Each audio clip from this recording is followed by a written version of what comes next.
All right. I'm Joe Turner, and this is the City Manager Unfiltered podcast, a podcast for city managers and other public sector executives. It is the most influential local government podcast in America, and I'm happy to have you with me here today as we go into a discussion about my favorite resume hack.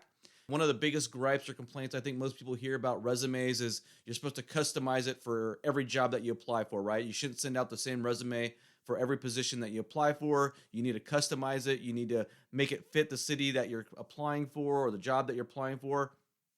I'm going to give you a resume hack that I use that I think is fantastic. That's going to help make that job so much easier when you want to update your resume. You do not need to rewrite your resume every time you send out your resume to a job, folks. Okay? You do not need to rewrite your resume from scratch every single time. I'm going to give you my favorite resume hack to overcome my least favorite part of resumes, and that is customizing it to fit the job. So please stay tuned for that. We're going to get in that in a second. But before I cover that little hack, I want to talk about some housekeeping items that I want to put out there for you guys.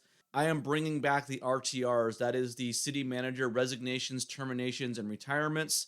I'm going to bring those back out on a weekly basis to give you guys a heads up of what jobs are coming out. I will probably throw in a little bit here and there some deputy assistant city manager positions that are going vacant or that are moving around, so that you can look for some of those too. But it's going to primarily focus on city and county managers who are leaving positions for a variety of reasons, so that you will have a heads up look-see at what is coming down the pike in terms of future opportunities.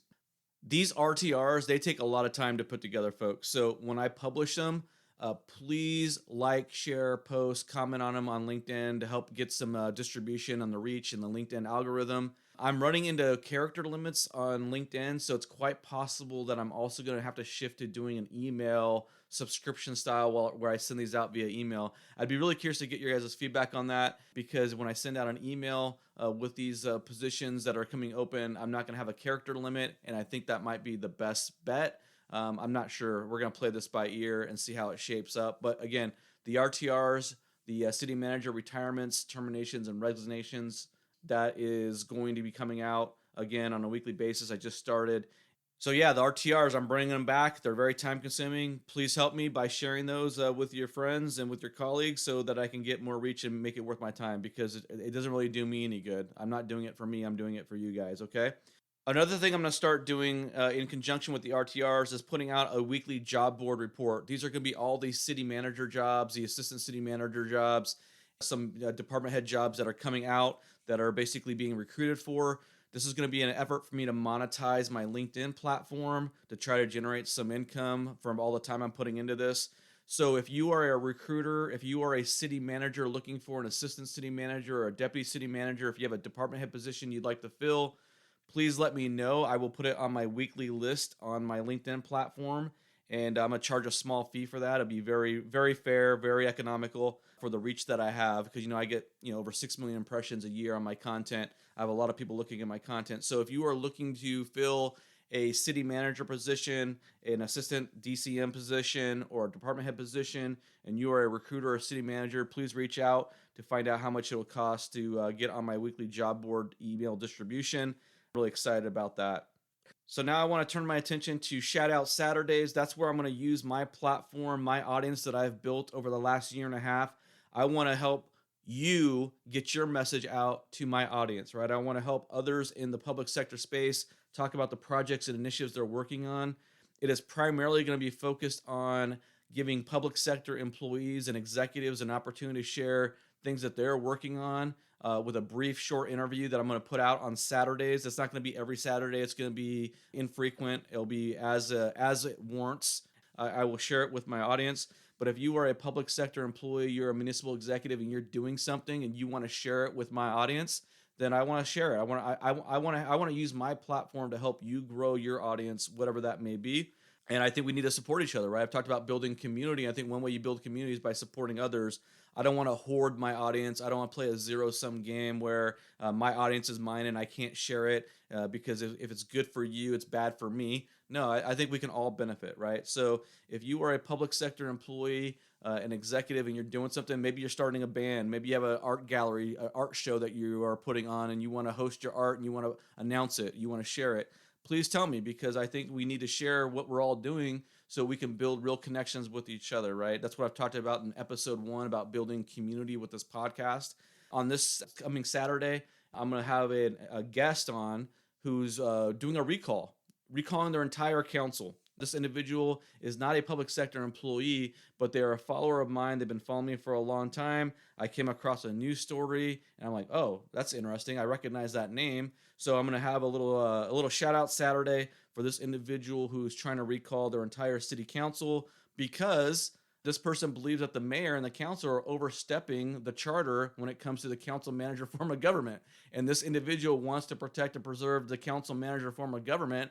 And so to accomplish that, they're going to do a recall. So I'm going to give you a little look-see into what this person is doing on Saturday. And if you have something you want to share with my audience, please hit me up. And, maybe you're doing a podcast or something. Maybe whatever it might be. I want to share it with my audience. Next week, I'm going to drop an episode with Tim Nowak. He is essentially my counterpart in the fire EMS space. We are going to talk about the current status of fire and EMS departments across the country. He believes that we are currently in the middle of a collapse in fire and EMS, and that's going to accelerate as we enter 2030. And he has some pretty sobering thoughts when it comes to the current status of fire EMS departments across the country. So tune in next week on the podcast for Tim Nowak. That's the impending crisis in the fire EMS departments. And you're going to want to listen to that. If you are a city manager, you're going to want to share that with your public safety heads. If you're an elected official, you're going to make sure that your city manager listen to this podcast. Also, next item, number 5, ELGL, engaging local government leaders. Every year they put together the top local government influencers. I was on the list last year. I was put on a list after being online for 4 months. They used to do it at the end of the year. They've now moved it to May. They just opened up nomination periods. I want to invite everyone who listens to this podcast to nominate Micah Gaudet. My buddy Micah Gaudet was the first person, and he's the only person who's created a ChatGPT course specifically designed for the public sector employees. He's an innovator. He's a go-getter.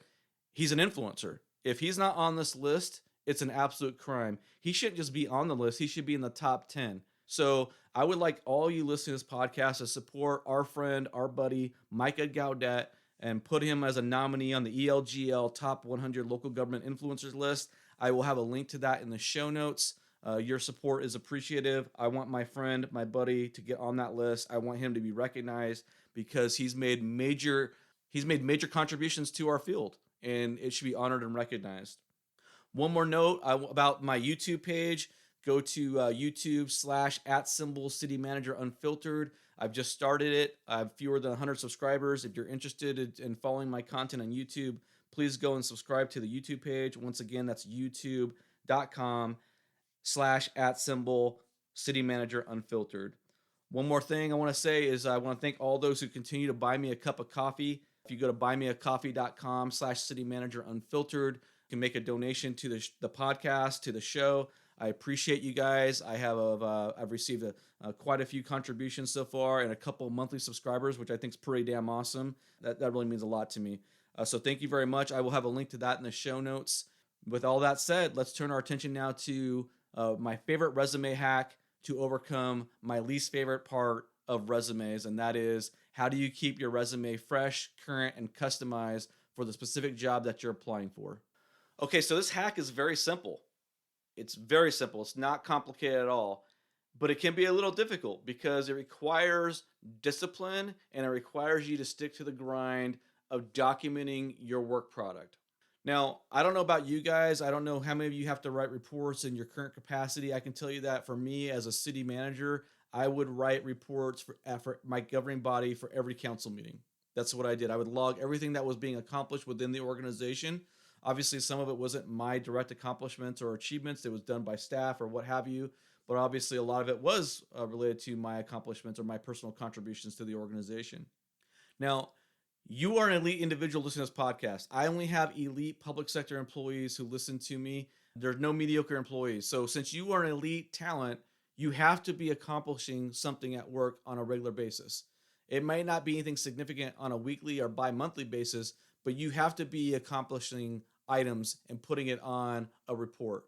Even if you're not required to put together a report for your boss that you work for, or for your governing body or whatever. You need to have the personal discipline and foresight to put together a report for yourself. A lot of people look at reports as drudgery, as something that's a chore.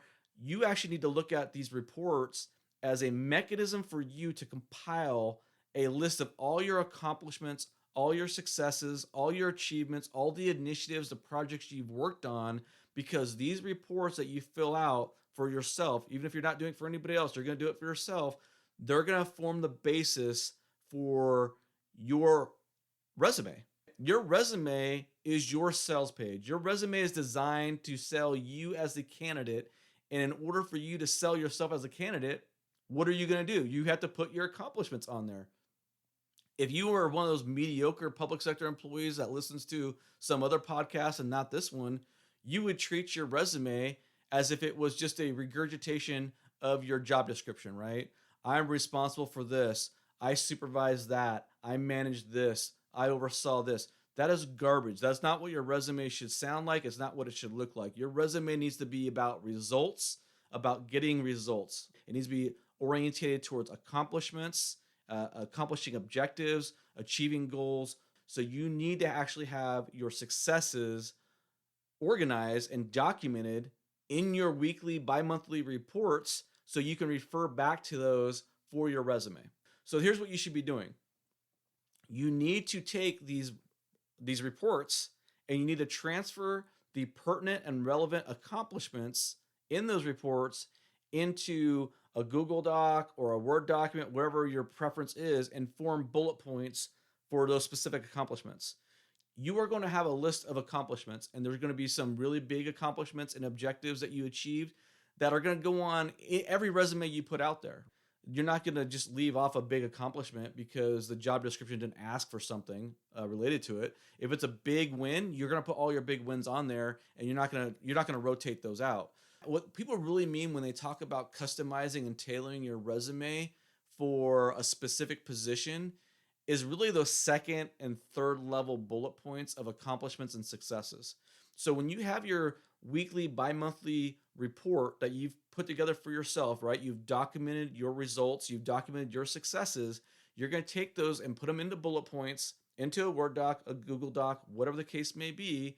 You're not just going to put trash in there, right? You're not just going to put blah, blah, blah, blah, blah, blah. You're going to actually put real bullet points as if they were going to go on your resume. And what you should do is, after you put all your bullet points from these reports onto this document, you should break down these bullet points by subject matter area. For example, as a city manager, if you have bullet points that are related to housing or affordable housing, you would put your bullet points all under that category. If you have economic development successes, you put all your economic development bullet points under there. If you want to talk about community engagement, you want to talk about financial budget acumen, so forth and so on, you would have bullet points under these different categories. And so what you're going to do is you're going to have all these different bullet points, this encyclopedia, this repository of accomplishments, and then all it becomes is plug and play. It becomes a plug and play system where you essentially swap out a bullet point for this bullet point that's on your existing resume, and you essentially create a menu, and then you can compile your resume based off of this menu. So think of it this way. You're going to have all your key bullet points for each of the main jobs that are going to be there for no matter what position you apply for. And then you're going to have to worry about your second and third level bullet points that are lower emphasis, right? And that's where you're going to swap and plug and play the different bullet points in and out of your resume. And that's how you create a custom tailored resume that fits the job that you're trying to apply for. You can see how this hack is not complicated at all, right? It's very simple. The hard part is just having the personal discipline to log, like a diary, all your accomplishments, all your achievements. So that's why, in order to keep yourself honest, to keep yourself accountable, you should commit, honestly, if your boss doesn't require you to do a report, you should commit to giving your boss a report on a weekly or bi-monthly basis, if just to have that discipline, right? Just to have that accountability, that check system in place so you're documenting your successes. Because I can tell you, by the time December rolls around, you're going to forget what you did in February. You're going to forget what you did in March if you don't write it down. Write these accomplishments down on your report and then break those individual accomplishments down into resume worthy bullet points. And then you get to plug and play those bullet points into your resume as needed, so you can customize and tailor your resume based off of the job description you've read, based off of the need that community has. You got to remember, I've talked about this before multiple times. You, as a candidate for a position, have to start realizing that you are a solution to their problem. If you don't know what their problem is, you can't be a solution. So you have to identify what the problems are that community is trying to solve, and then you need to structure your resume in such a way that your resume communicates and illustrates how you are going to solve that problem for that community. And then once you get the job offer, then it just boils down to a negotiation about what your services are worth and what you believe you're worth and what you should extract from them during those negotiations. Okay? But remember, your resume is not your biography. Your resume is not an encyclopedia of everything you've done, every job you've had. Your resume is your marketing document, your sales page to put your best foot forward to compete for the job that you're applying for. You do not need to put every single job in there. Do not treat your resume as if you're filling out a job description. That is not what your resume should be there for. Your resume needs to be bold in the sense that it needs to communicate that you are an exceptional individual, that you are an elite talent. And the way you do that is by having these bullet points already identified ahead of time before you're trying to go and fill out your resume at the last minute. If you have your bullets identified, broken down on your Google Sheet, your Word document, by your subject matter area that you're trying to hit based off of the job description, the job announcement, the brochure, you're going to crush it. So take the time to track your accomplishments and your successes as an employee, because that is how you are going to get yourself paid at a later date. Don't think of it as drudgery. Don't think of it as like, oh my gosh, I got to do this report. You should be excited to do the report, because that means you are tracking all the things you've done, and you've done a lot during your career, during this period of time that you've been working with the organization. And that is how you're going to get yourself paid.